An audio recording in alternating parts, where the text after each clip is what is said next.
Muy buenos días, saludos a todos.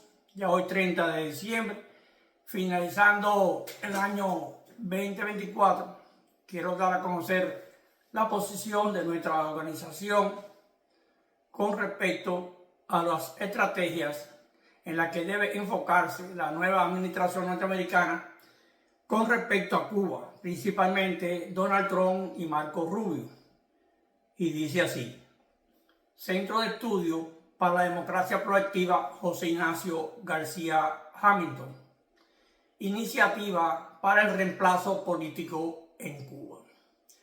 El Centro de Estudio para la Democracia Proactiva José Ignacio García Hamilton tiene como objetivo buscar cómo implementar en Cuba todas aquellas iniciativas que posibiliten el reemplazo del sistema político, económico y social impuesto por un régimen totalitario hace más de 66 años. O sea, ya cumplimos 66 años de dictadura.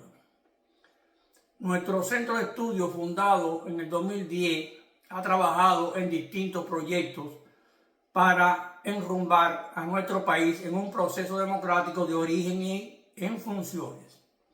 En ocasiones hemos recibido soporte de algunas instituciones como la NED, o sea, la National Endowment for Democracy, y de la USAID, Agencia Internacional para el Desarrollo de los Estados Unidos.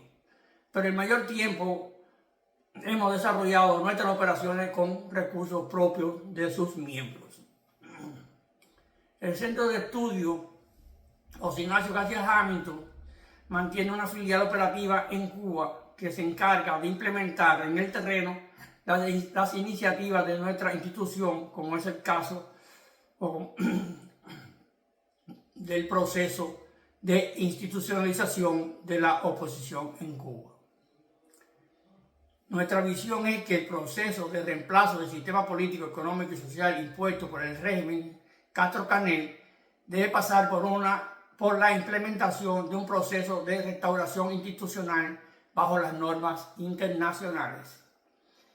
El acompañamiento internacional debe pasar por el reconocimiento al derecho y legitimidad que tiene el pueblo cubano de organizar la sociedad cubana acorde a sus intereses y a la vez de conocer a un régimen dictatorial que llegó al poder por la fuerza y la violencia de las armas.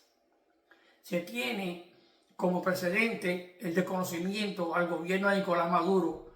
No es coherente mantener el reconocimiento al gobierno cubano cuando la condición política de Venezuela es una consecuencia directa de los propósitos e intereses del régimen cubano y de los intereses en el continente de potencias extranjeras como Rusia y China. Por tal motivo, debe condicionarse cualquier negociación con Rusia por la guerra en Ucrania a la injerencia de Rusia en países del área como Cuba, Venezuela y Nicaragua. Por tal motivo, debe cambiarse la percepción de que todo apoyo directo a la liberación del pueblo cubano por parte de los Estados Unidos es una política de desestabilización de un gobierno extranjero. Un acompañamiento internacional fuerte por parte de los Estados Unidos puede cambiar la percepción que hay sobre el régimen cubano, que en su papel de víctima ha minado ideológicamente todas las instituciones internacionales como Naciones Unidas. Se debe partir del concepto de Luis Almagro de que los representantes ante la OEA, o sea, la Organización de Estados Americanos, sean representantes de los pueblos, no de los gobiernos. Se debe buscar incorporar un representante legítimo del pueblo cubano ante la OEA. Además, debemos trabajar de conjunto con la Fundación Faro de Argentina y formar junto a Javier Milei un frente latinoamericano para el rescate y la protección de los verdaderos conceptos de la democracia en América Latina. Un cambio internacional en la percepción sobre el régimen cubano puede estimular la participación decisiva de una oposición interna con voluntad y capacidad de formar gobierno.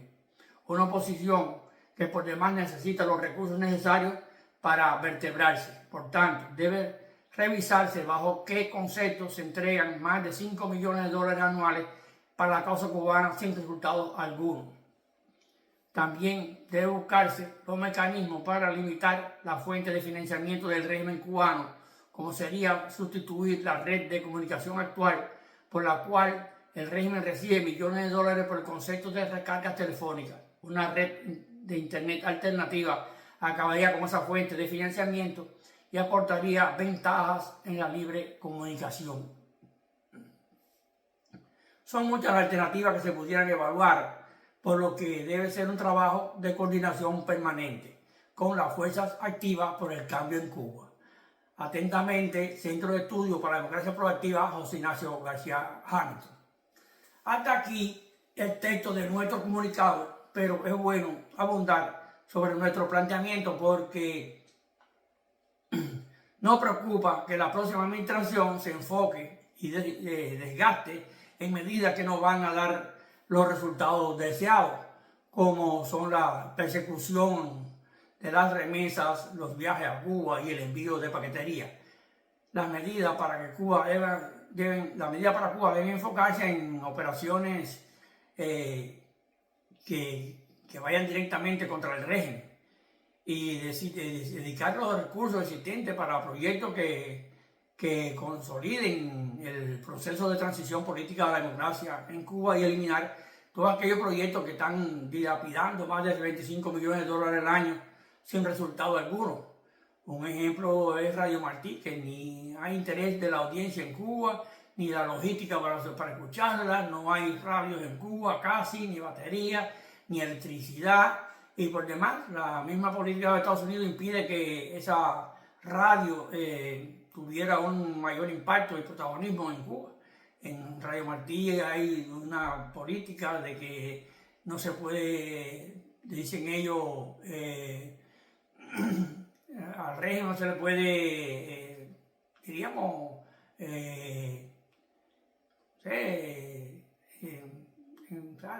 enfocarse en decirle cosas que dicen ellos que serían ofensivas para el régimen, como eso mismo. No se puede, a Cuba no se le puede decir al gobierno régimen, hay que decir el gobierno, no se le puede decir dictadura de Radio Martí, no se puede hacer ninguna convocatoria para ninguna actividad en Cuba, porque se dicen que eso es una injerencia en el gobierno cubano y una provocación, que es lo que quería decir hace un rato, que no se puede hacer nada que provoque al régimen castrista.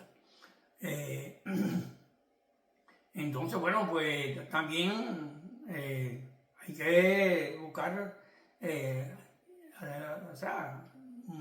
implementar acciones que tengan mayor impacto en los cambios en Cuba. Hay un cúmulo de organizaciones que gastan millones de dólares en proyectos